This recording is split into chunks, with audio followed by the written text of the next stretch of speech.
There never was a Palestinian people, nation, language, culture, religion, or economy. The claims of descent from a Palestinian people who supposedly lived for thousands of years in a land called Palestine is a deliberate lie.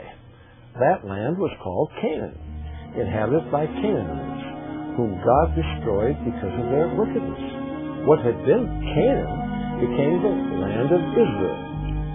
Yet a revised history which hides the truth is promoted in the best of encyclopedias and reference volumes, even Christian publications, including the New King James Bible. Those who today call themselves Palestinians are Arabs by birth, language, Islamic religion, and culture. The name Palestine comes from the Philistines, ancient Israel's chief enemies.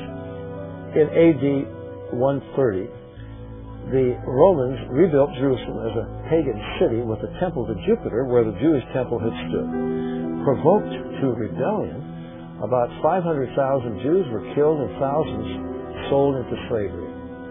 The Romans angrily renamed the land of Israel Syria Palestina, and that's where the name comes from. From that time, Jews living there became known as Palestinians. During World War II, the British Army had a Palestinian brigade made up entirely of Jewish volunteers. The Palestinian Symphony Orchestra was all Jewish, and the Palestine Post was a Jewish newspaper.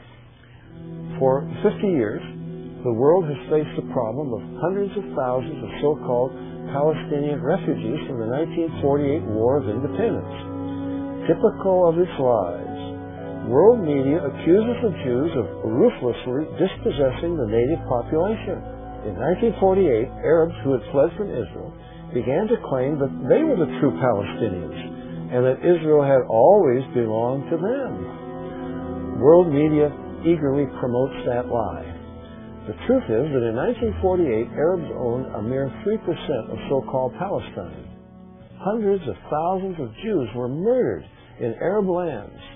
Israel's rebirth provided a welcome refuge to which they fled. Israel has absorbed millions of immigrants, nearly 1 million from Russia. More than 1 million Palestinians in refugee camps came under Israeli control in the 1967 Six-Day War.